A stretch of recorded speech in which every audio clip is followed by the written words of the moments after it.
Hello बच्चों, स्वागत है आप लोगों का मेरे YouTube channel triple A mathematics classes में। हम लोग क्लास 12 शुरू किए हैं। क्लास 12 में जो है हम लोग रिलेशन एंड फंक्शन जो है वो पढ़ चुके हैं। साथ ही साथ इनवर्स ट्रिगोनोमेट्रिक फंक्शन पढ़ चुके हैं। इससे जस्ट पहले हम लोग जो है वो लीनियर प्रोग्रामिंग हम लोग पढ़े थे। अब जो है अगला जो चैप्टर है वो क्या है, प्रोबेबिलिटी का। हम लोग जो है क्लास 11th में प्रोबेबिलिटी का जो कंसेप्ट है वो बहुत ही अच्छी तरह से पढ़ा है। अगर किसी को कुछ डाउट है प्रोबेबिलिटी में तो आप जाके क्लास 11th का मेरा दिया गया वीडियो जो है वो देख लीजिएगा। प्रोबेबिलिटी से संबंधित आपको जो है सारा कंसेप्ट जो है वहां से क्लियर हो जाएगा। वहां पूरा बेसिक से बताया गया है। बेसिक से बताएं कि क्या प्रोबेबिलिटी का कंसेप्ट है, कैसे प्रोबेबिलिटी का हम लोग क्वेश्चन को सॉल्व करते हैं, और बहुत सारे एग्जांपल भी हमने सॉल्व किया है। तो उसी को एक तरह से कंटिन्यू करते हैं और हम लोग कुछ और प्रोबेबिलिटी के बारे में सीखते हैं।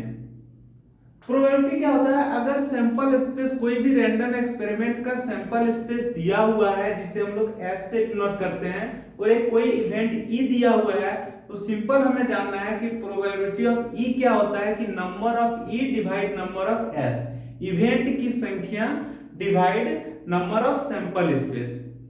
ये सब तो हमें बताने की जरूरत नहीं है। अगर किसी को सीखना है तो जाके 11th क्लास में जो वीडियो दिया गया है आप देख सकते हैं जाकर के इसी चैनल पे ट्रिपल ए मैथमेटिक्स क्लासेस में प्रोबेबिलिटी सर्च कीजिएगा तो आ जाएगा वहां पे। ठीक है, कंटिन्यू करते हैं उसी को।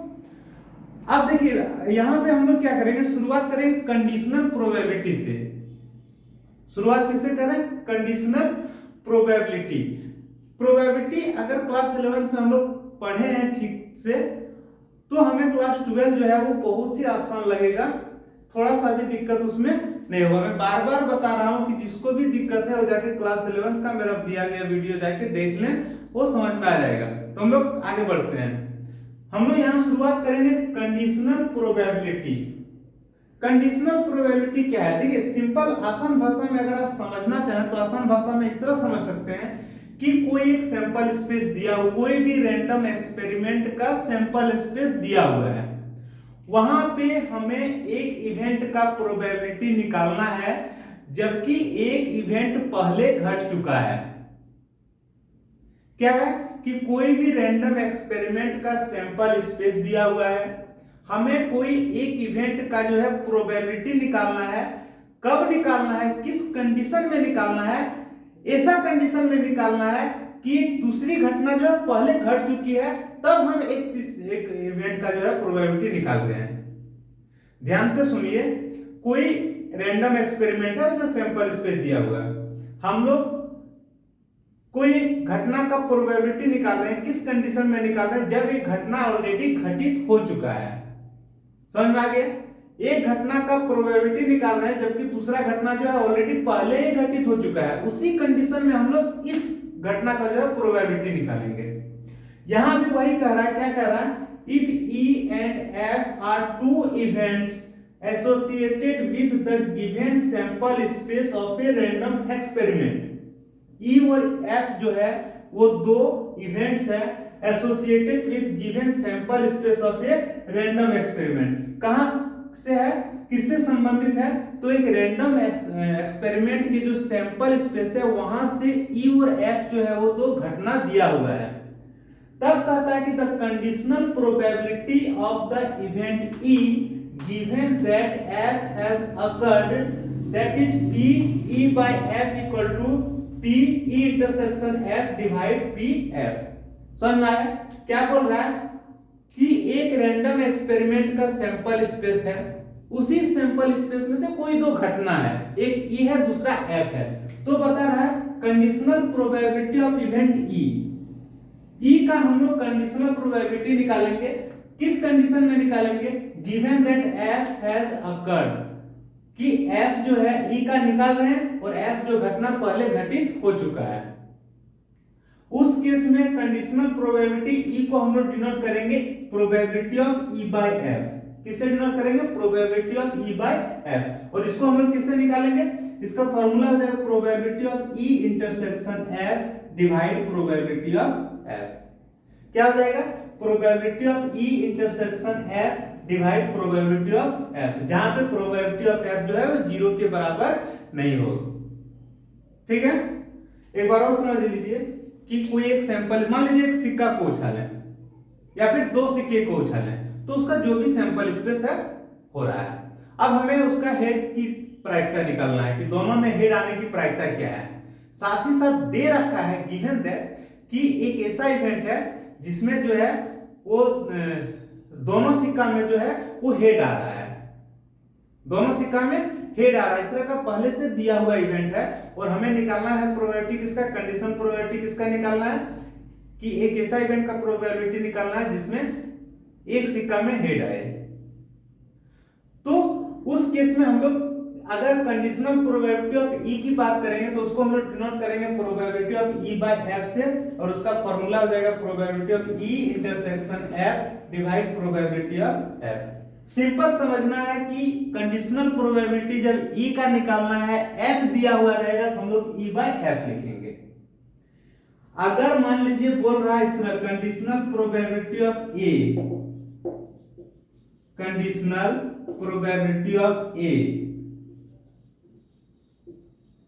given that B has occurred, उस केस में हम लोग क्या लिखेंगे probability of A by B, मतलब जिसका निकालना है उसे ऊपर लिखेंगे और जो दिया हुआ है उसे नीचे लिखेंगे। कोई दिक्कत किसी को? अब इससे हम एक एग्जांपल लेते हैं, लिख लीजिए।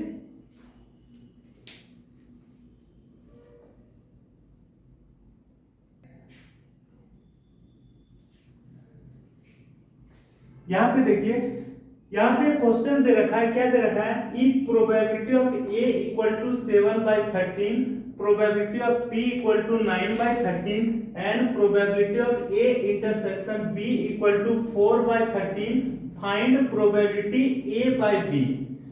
मतलब ये है कि कंडीशनल प्रोबेबिलिटी ऑफ A निकालना है, जबकि B जो है वो दिया हुआ है। अब हम लोग इससे जस्ट पहले हम लोग पढ़ चुके हैं कंडीशनल प्रोबेबिलिटी हम लोग कैसे निकालते हैं। जैसे probability of E by F को हम लोग क्या लिखते थे, probability of E intersection F, मतलब ये दोनों का इंटरसेक्शन, फिर डिवाइड में क्या करते हैं, जो नीचे रहता है उसका प्रोबेबिलिटी, यही ना है। यहां भी हम लोग वही करेंगे, क्या, probability of E, sorry, probability of A divide B, A by B, क्या लिखेंगे, probability of A intersection B divide probability of B, यही ना होगा।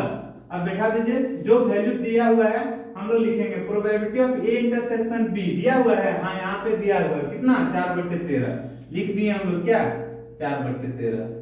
नीचे देखिए प्रोबेबिलिटी ऑफ बी दिया हुआ है, हाँ दिया हुआ है कितना, 9/13, 9/13, ये 13 नीचे नीचे कट जाएगा, ऊपर बचेगा 4, यहाँ पे क्या बचेगा 9, ये हो गया इसका आंसर। कोई दिक्कत किसी को? है ना आसान। तो इस तरह से 1 नंबर का क्वेश्चन पूछेगा ऑब्जेक्टिव, तो आप लोग बना लीजिएगा, बहुत इजी है। नोट करना चाहे तो नोट कर सकते हैं। हम लोग अगला क्वेश्चन लिख रहे हैं।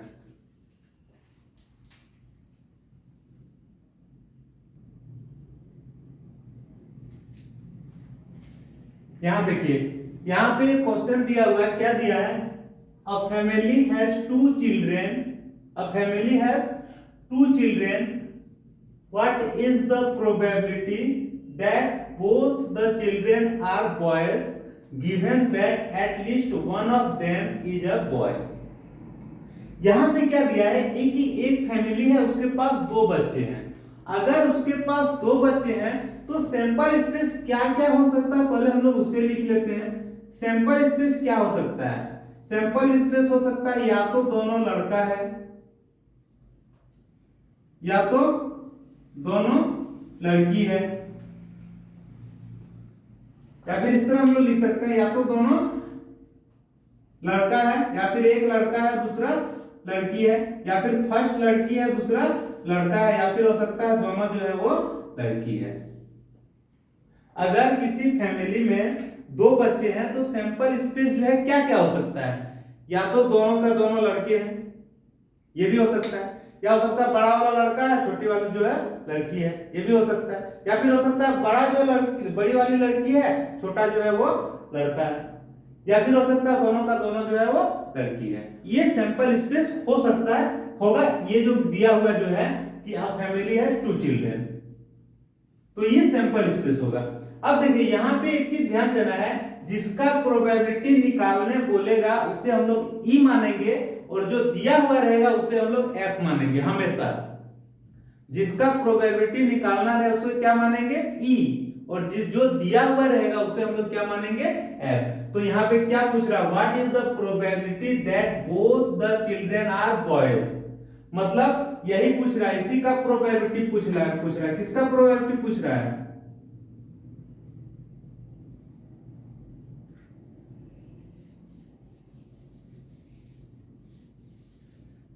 उसे हम लोग ई मानेंगे। ई क्या दिया हुआ है, ई दिया हुआ है both the children are boys, both the children are boys, मतलब दोनों बॉय हैं। ये अब देखिए एफ किसको मानेंगे, जो दिया हुआ रहेगा। दिया हुआ क्या है, given that at least one of them is a boy. यहां पे कह रहा है कि eight least one of them is a boy. इसका मतलब क्या हुआ, इसका मतलब हुआ कि कम से कम एक जो है लड़का होना चाहिए, ज्यादा से ज्यादा जितना हो कोई दिक्कत नहीं। तो ज्यादा से ज्यादा 2 होगा, उससे ज्यादा तो होगा नहीं, कम से कम एक लड़का होना ही चाहिए। यहां बता रहा है eight least one of them is a boy, मतलब दोनों में से कम एक जो है लड़का होना ही चाहिए। अब इसमें देखिए किसको किसको लेंगे, इसको ले सकते हैं, इसको ले सकते हैं, इसको ले सकते हैं, लेकिन इससे नहीं लेंगे। क्यों, क्योंकि इसमें लड़का है एक भी नहीं है। और यहाँ पे बता रहा है कम से कम एक लड़का होना चाहिए, दोनों में से कम एक लड़का होना ही चाहिए। तो देखिए यहाँ तो दोनों लड़का है, यहाँ भी एक है, यहाँ भी एक है, लेकिन यहाँ है नहीं है, तो इसे हम लोग नहीं लेंगे। क्या क्या लेंगे हम लोग लेंगे बी बी, फिर लेंगे बी जी, फिर लेंगे जी बी। कोई दिक्कत किसी को, यहां तक समझ में आ गया। अब देखिए अगर हम बात करते हैं, ये एफ जो है, एफ में क्या है, एफ में क्या एलिमेंट है, 1 2 3। एफ में क्या एलिमेंट है, 3 एलिमेंट है। और नंबर ऑफ एस कितना है, 1 2 3 4। एफ में कितना एलिमेंट है, देखिए 1 2 3, और एस में क्या है 1 2 3 4। अगर हम यहां आपसे पूछ दें कि प्रोबेबिलिटी ऑफ एफ क्या होगा, प्रोबेबिलिटी ऑफ क्या होगा, तो प्रोबेबिलिटी ऑफ एफ क्या होगा, number of F divide number of S. आप बताइए नंबर ऑफ एफ जो है कितना है, यहां नंबर ऑफ एफ की बात करेंगे कितना है, बोलिए तो 1 2 3 है ना, राइट लिख देते हैं, ठीक है। नंबर ऑफ एफ कितना है, 3 है। नंबर ऑफ एस कितना है, देखिए 1 2 3 4 है। तो प्रोबेबिलिटी ऑफ एफ क्या हो जाएगा, number of F by number of S, यानी कि 3/4। एक चीज और हमें निकालना पड़ता है, हमें निकालना क्या है, probability of E by F निकालना है। इसके लिए हमें चाहिए probability of E intersection F divide probability of F. तो प्रोबेबिलिटी ऑफ एफ तो निकाल लिए, अब हमें क्या निकालना पड़ेगा, probability of E intersection F. अगर हम probability of E intersection F निकालेंगे तो क्या होगा, देखिए यहां पे इसे मिटा दे रहे हैं, ठीक है। तो प्रोबेबिलिटी निकालने से पहले हमें ई इंटरसेक्शन एफ निकालना पड़ेगा कि क्या है। आप बताइए ई में क्या है, बी और बी है, इंटरसेक्शन एफ में क्या है, एफ में है बी बी बी जी जी बी। अब ये दोनों में कॉमन क्या है, कॉमन है बी बी, है ना, कॉमन है। अगर ये कॉमन है तो हम लोग अगर निकालना चाहें probability of E intersection F, तो क्या हो जाएगा, number of E intersection F divide number of S. अब बोलिए number of E intersection F कितना है, ये दोनों में कितना संख्या है, 1 ना है, और नंबर ऑफ एस कितना है 4 है, यानी कि 1/4। अब अगर हमसे पूछा जा रहा है ई बाय एफ, तो हम आसानी से निकाल सकते हैं। यहाँ पे कैसे निकालेंगे? प्रोबेबिलिटी ऑफ इंटरसेक्शन एफ हम लोग का कितना आया? 1/4, 1/4 डिवाइड प्रोबेबिलिटी ऑफ एफ कितना है? 3/4। इधर लिख रहे हैं, ठीक है, इधर जगह नहीं दिख रहा है। अगर हम निकालेंगे probability of E by F तो क्या हो जाएगा? Probability of E intersection F divide probability of F. यहाँ पे हो जाएगा 1/4 और नीचे हो जाएगा 3/4। ये 4 कट जाएगा, बचेगा 1/3। कोई दिक्कत? समझ में आ गया? आ गया समझ में तो लिखिए। एक और क्वेश्चन ले रहे हैं।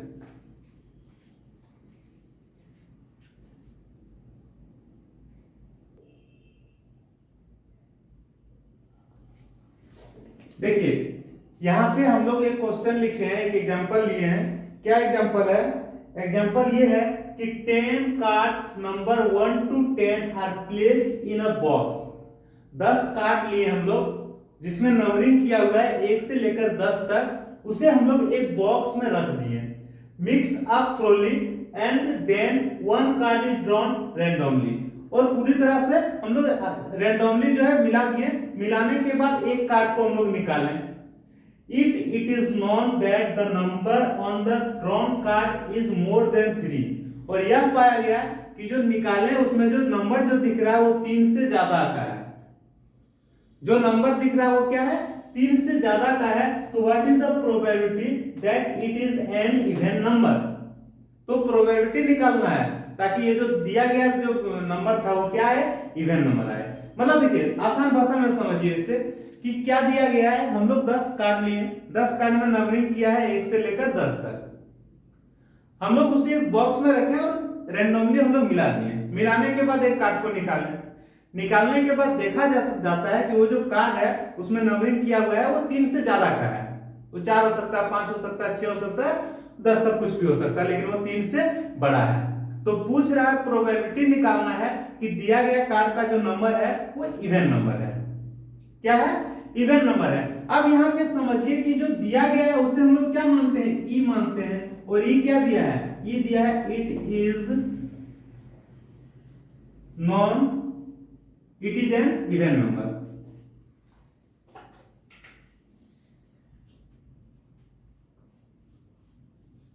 अगर हम इवन नंबर की बात करते हैं तो इवन नंबर क्या क्या होगा बोलिए? तो इवन नंबर ऐसे तो 2 3 कुछ भी हो सकता है। क्या हो सकता है? 2 हो सकता है, 4 हो सकता है, 6 हो सकता है, 8 हो सकता है, 10 हो सकता है, क्योंकि हम लोग 1 से लेकर 10 तक नंबरिंग किए हैं। लेकिन पूछ क्या रहा है?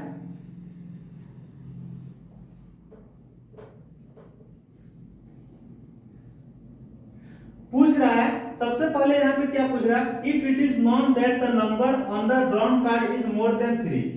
जो निकाला गया कार्ड जो है वो क्या है? 3 से ज्यादा है। तो प्रोबेबिलिटी निकालना है कि it is an even number. आप बताइए जब इवन नंबर की हम लोग बात करते हैं तो 1 से लेकर 10 तक में इवन नंबर क्या क्या होगा बोलिए? तो 2 होगा, 4 होगा, 6 होगा, 8 होगा और 10 होगा।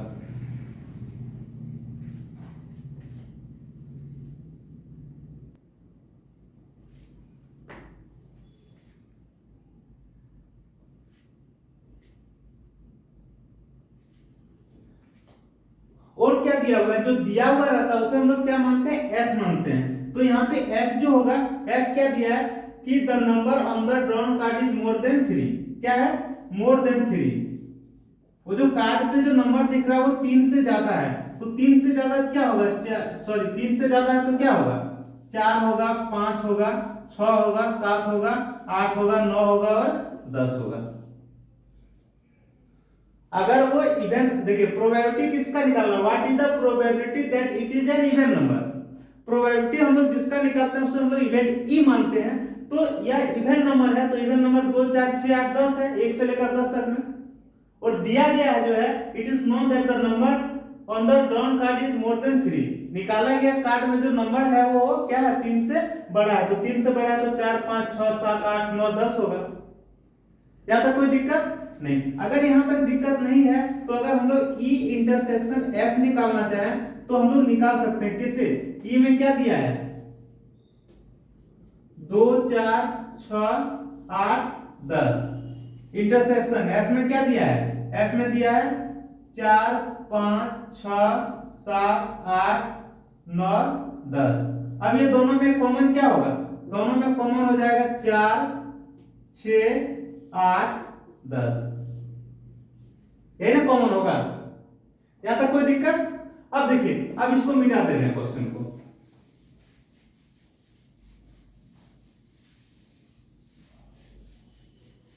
यहां तक जिसको समझ में आ गया वो आसानी से आगे जो है फाइंड आउट कर सकते हैं। कैसे कर सकते हैं वो देखिए, अगर यहाँ ई है 2 4 6 8 10, तो प्रोबेबिलिटी ऑफ ई क्या होगा, प्रोबेबिलिटी ऑफ ई होगा number of E divide number of F, sorry number of S, number of S. अब बोलिए नंबर ऑफ ई क्या है, 1 2 3 4 5, और नंबर ऑफ एस क्या है, एस क्या था, 1 से लेकर 10 तक की संख्या। जो कार्ड जो हम लोग लिए थे उसमें क्या नंबरिंग किया था, 1 से लेकर 10 तक, तो एस यही हो जाएगा 1 2 3 4 5 6 7 8 9 10। तो क्या हो जाएगा 5/10। अगर पूछा जाए प्रोबेबिलिटी ऑफ एफ, तो प्रोबेबिलिटी ऑफ एफ भी हम लोग निकाल सकते हैं। कैसे, number of F divide number of S. Number of F कितना है, देखिए 1 2 3 4 5 6 7, और नंबर ऑफ एस क्या है 10। यहां तक कोई दिक्कत नहीं। अगर यहां तक दिक्कत नहीं है तो आगे भी हम लोग निकाल सकते हैं। क्या, probability of E intersection F भी निकाल सकते हैं। इसका क्या हो जाएगा, number of E intersection F divide number of S. बोलिए number of E intersection F कितना है, 1 2 3 4, और नंबर ऑफ एस कितना है 10। यहां तक कोई दिक्कत? अगर यहां तक दिक्कत नहीं है तो हमें निकालना क्या है, ई बाय एफ निकालना है। क्या निकालना है, probability of E by F. क्या हो जाता है, probability of E intersection F divide probability of F. बोलिए ई इंटरसेक्शन एफ का प्रोबेबिलिटी कितना है, 4/10। क्या लिखेंगे, 4/10, और प्रोबेबिलिटी ऑफ एफ कितना है, 7/10, तो क्या लिखेंगे 7/10। नीचे का 10 कट जाएगा, बचेगा क्या, ऊपर 4 और नीचे जो है वो 7। समझ में आ गया? कोई दिक्कत किसी को? समझ में आ गया तो लिखिए, एक और क्वेश्चन ले रहे हैं।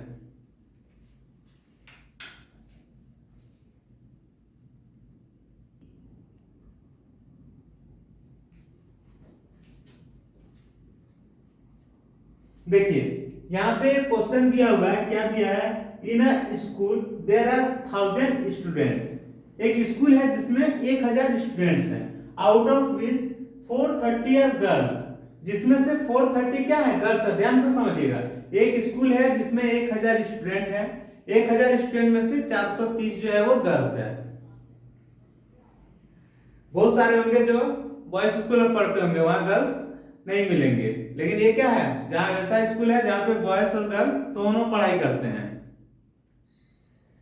तो यहाँ पे देखिए एक स्कूल है जहां पे 1000 स्टूडेंट है, 1000 में से 430 क्या है, गर्ल्स है। 10 आउट ऑफ 430, मतलब इस 430 में से 10% of the girls study in class 12। एक स्कूल है उसमें 1000 स्टूडेंट टोटल है, क्लास 1 से लेकर 12 तक टोटल स्टूडेंट जो है वो 1000 है। उसमें से बता रहा है 430 जो है वो गर्ल्स हैं। साथ ही साथ बता रहा है 430 का 10% जो है वैसा गर्ल्स जो क्लास 12 में पढ़ाई कर रहे हैं। Out of 430 10% of the girls study in class 12। यहां तक समझ में आ गया? अब पूछ रहा है what is the probability that a student selected randomly studies in class 12। यहां पे पूछ रहा है प्रोबेबिलिटी निकालना है किसका, कि जो स्टूडेंट हम लोग सेलेक्ट किए, एक स्टूडेंट को सेलेक्ट किए, उसका प्रोबेबिलिटी निकालना है। और किस में पढ़ाई कर रहा है, तो क्लास 12 में पढ़ाई कर रहा है। Given that the selected student is a girl. Given क्या है, the selected student is a girl. तो सबसे पहले जिसका प्रोबेबिलिटी निकालते हैं उसे हम लोग ई मानते हैं, और ई क्या दिया है,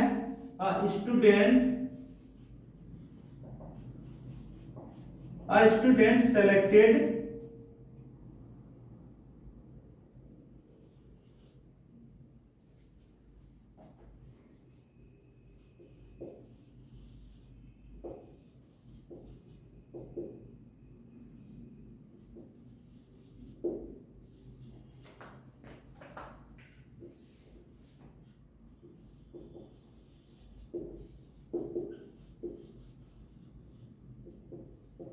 अब देखिए यहाँ पे दिया हुआ है कि ई क्या मानता है, प्रोबेबिलिटी किसका निकालना, a student selected randomly studies in class 12, उसी को लिख दिया, student selected randomly studies in class 12, इसका प्रोबेबिलिटी निकालना है, इसे हम लोग ई मान लिए। एफ किसको मानते हैं, एफ जो दिया हुआ रहता है, given that the selected student is a girl, यहाँ पे दिया हुआ है गिवन क्या है, the selected student is a girl, the selected student is a girl. अब एक चीज यहां ध्यान देना है कि एफ जो है वो क्या है कि क्लास 12 में पढ़ने वाली लड़की की संख्या, तो क्लास 12 में देखिए टोटल लड़की कितना है, 430 है, 430 का कितना परसेंट जो है वो क्लास 12 में पढ़ाई कर रहे हैं, तो 430 का कितना परसेंट पढ़ रहे हैं, 10% जो है वो किसमें पढ़ रहे हैं, क्लास 12 में पढ़ रहे हैं, और बाकी जो है वो बाकी सारे क्लासेस में। यहां हमें एक चीज ध्यान देना है कि पूछ क्या रहा है और दिया गया क्या है, तो पूछ रहा है what is the probability that is selected randomly studies in class 12, that a student selected randomly studies in class 12 given that the selected student is a girl। दिया गया है कि सेलेक्टेड स्टूडेंट क्या है, गर्ल है, तो बोलिए टोटल नंबर ऑफ गर्ल जो है वो कितना है, टोटल नंबर ऑफ गर्ल्स कितने हैं, 430 है, तो नंबर ऑफ एफ जो है वो क्या हो जाएगा, 430 हो जाएगा। अगर हमसे पूछा जाए प्रोबेबिलिटी ऑफ एफ, तो हम लोग निकाल सकते हैं कैसे, number of F divide number of S, बोलिए number of F total girls की संख्या क्या है 430, और नंबर ऑफ एस मतलब टोटल स्टूडेंट कितना है 1000। यहां तक कोई दिक्कत नहीं, अगर यहां तक दिक्कत नहीं है तो आप बताइए अगर हम लोग ई इंटरसेक्शन एफ निकालना चाहें तो क्या होगा, ई इंटरसेक्शन एफ निकालना चाहे तो क्या होगा, ई क्या बता रहा है कि ऐसा स्टूडेंट लेना है जो क्लास 12 में पढ़ रहा है, और एफ क्या बता रहा है कि वे सेलेक्टेड स्टूडेंट जो है वो क्या है, गर्ल है। तो आप बताइए 12 में पढ़ने वाली गर्ल कितना है, 430 का 10%, 430 का 10%, इसे मिटा दे रहे हैं, ठीक है।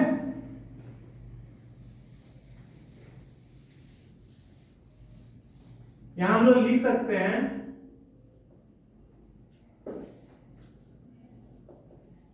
गर्ल्स स्टडीज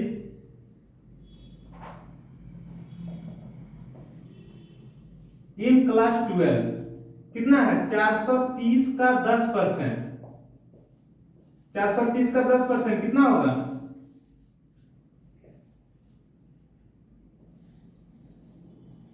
430 का 10%, 430 का 10% कितना होगा 43 होगा, कितना होगा 43 होगा। अब यहाँ पे देखना है जब हम ई इंटरसेक्शन एफ जब हम लोग निकालेंगे तो ई में बता रहा है कि स्टूडेंट हम लोग ले रहे हैं, तो स्टूडेंट तो 1000 है, एफ बता रहा है कि द सिलेक्टेड स्टूडेंट जो है वो गर्ल्स लेंगे, सिलेक्टेड स्टूडेंट क्या लेंगे, गर्ल्स लेंगे, और ए में ई में क्या बता रहा है कि सारे स्टूडेंट लेंगे, लेकिन हमें क्या लेना है, जो क्लास 12 में स्टडी कर रहे हैं उसका लेना है। तो क्लास 12 में स्टडी कर रहा है वो कितना स्टूडेंट है, कितने गर्ल है, तो 43 है, और टोटल स्टूडेंट कितना है 1000 है। अगर दोनों में हम लोग कॉमन निकालना चाहे तो कितना होगा 43 होगा, कॉमन क्या होगा 43 होगा। अगर 43 इसका कॉमन होगा तो हम लोग probability of E intersection F भी निकाल सकते हैं, क्या हो जाएगा 43 डिवाइड 1000। यहां तक कोई दिक्कत नहीं, अगर यहां तक कोई दिक्कत नहीं है तो हम यहां इस तरह भी निकाल सकते हैं, जब हमसे पूछा जाए probability of E divide F तो क्या हो जाएगा, number of E divide F, sorry probability of E intersection F divide probability of F. Probability of E intersection F कितना है 43/1000, और यहां पे प्रोबेबिलिटी ऑफ एफ कितना था 430/1000, ये 1000 कट जाएगा, क्या बच जाएगा 43 डिवाइड, अगर इसे सॉल्व करेंगे तो क्या हो जाएगा 1/10, इसका आंसर क्या होगा 0.1।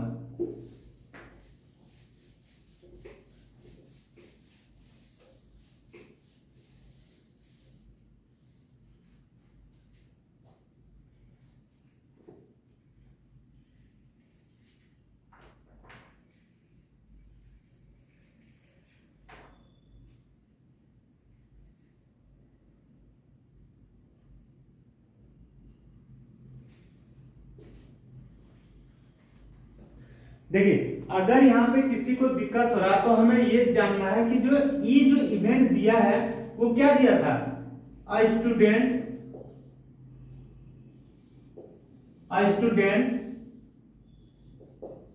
सेलेक्टेड रैंडमली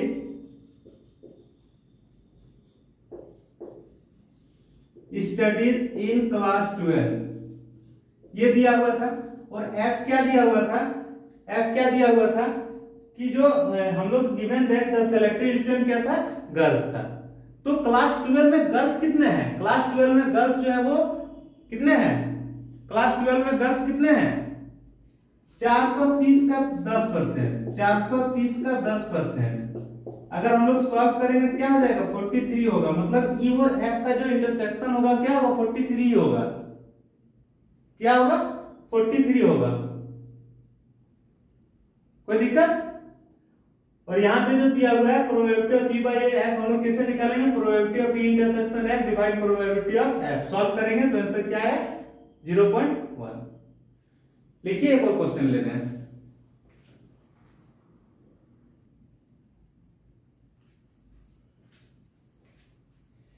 एक हम लोग लास्ट क्वेश्चन ले रहे हैं। लास्ट क्वेश्चन क्या है, a die is thrown twice and the sum of the number appearing is observed to be 6।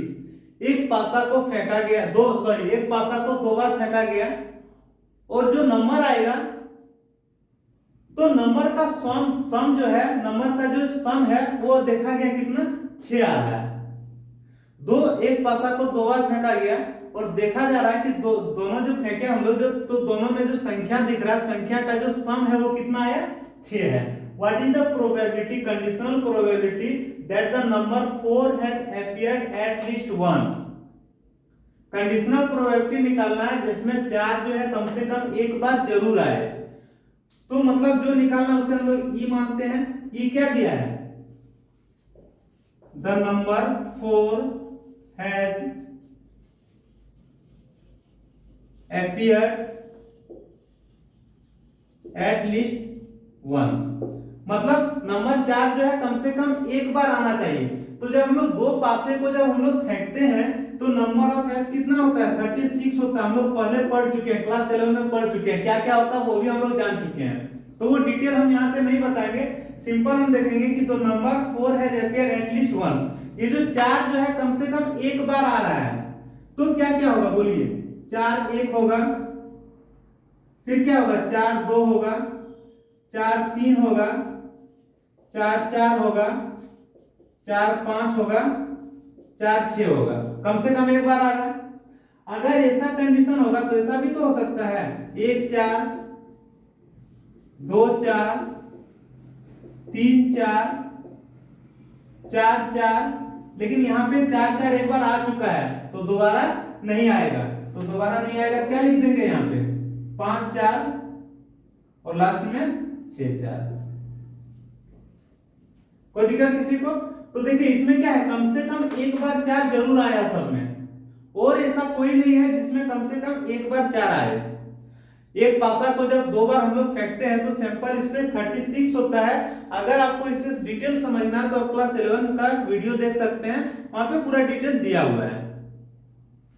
तो एक पासा को जब 2 बार फेंकते हैं और एक ऐसा संख्या तो नंबर 4 जो है कम से कम एक बार आएगा, तो ये सारा हो सकता है पॉसिबल।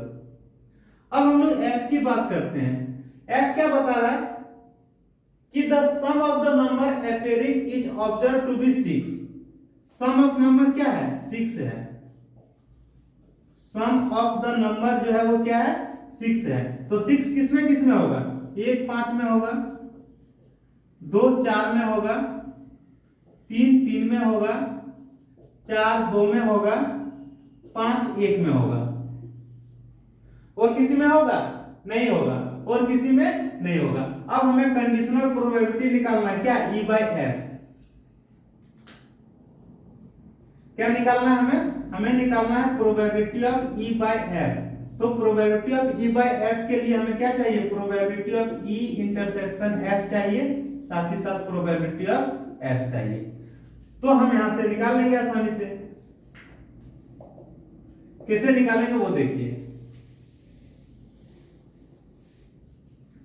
यहाँ पे जो ई इंटरसेक्शन एफ की जब हम लोग बात करते हैं तो ई इंटरसेक्शन एफ में दोनों में कॉमन बोलिए क्या क्या है। अगर इस ई और एफ में हम लोग कॉमन लेना चाहें तो 2 4 और 4 2 आएगा, यही आएगा। 4 2 आएगा और 2 4 आएगा, 4 2 आएगा और 2 4 आएगा। और कुछ कॉमन आएगा? नहीं आएगा। क्या आएगा? 4 2 और 2 4। इससे ज्यादा कुछ कॉमन जो है वो नहीं आएगा। अब बोलिए अगर हम लोग निकालना चाहें, सब मिटा दें, सब मिटा देते हैं। अब हम लोग अगर निकालना चाहें probability of E intersection F तो क्या हो जाएगा? Number of E intersection F divide number of S. Number of E intersection F कितना है? 1 2। नंबर ऑफ एस कितना है? 36। कितना है? 36। सॉल्व करेंगे क्या आएगा? 1/18। क्या आएगा? 1/18।